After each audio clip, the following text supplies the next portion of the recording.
Fatima felt it the moment she walked in. Not something she could name, just a pull.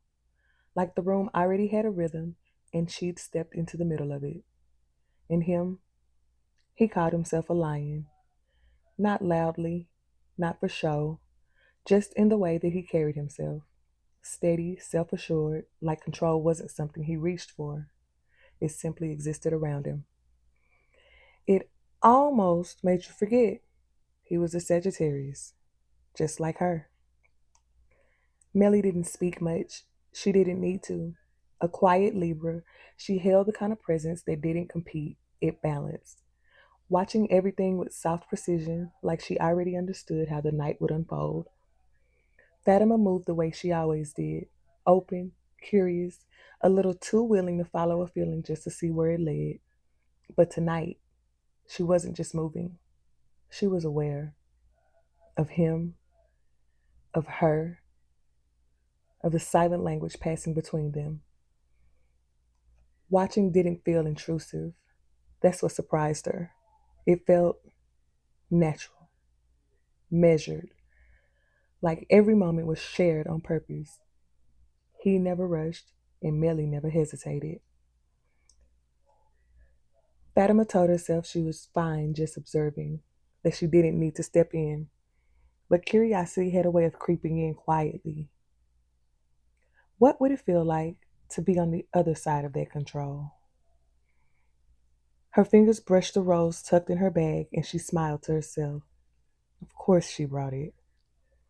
When she finally pulled it out, his attention shifted instantly, sharpened, interested. Curious, he asked. Fatima met his gaze, unfazed. Very. Melly noticed. Of course she did. Her eyes lingered just a second longer, something unreadable passing through them, before she shifted, subtle but deliberate. And when he stepped back, just enough to change the balance, it wasn't an opening for Fatima, it was space. For Melly, the shift was immediate. Melly didn't hesitate, didn't ask, didn't soften it.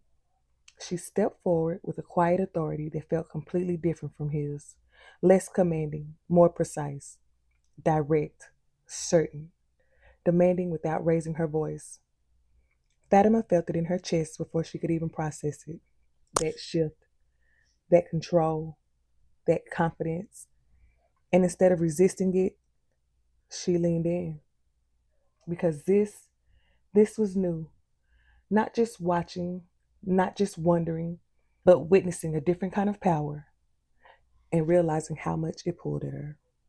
He watched them both now, silent, attentive, just as engaged, but in a different way.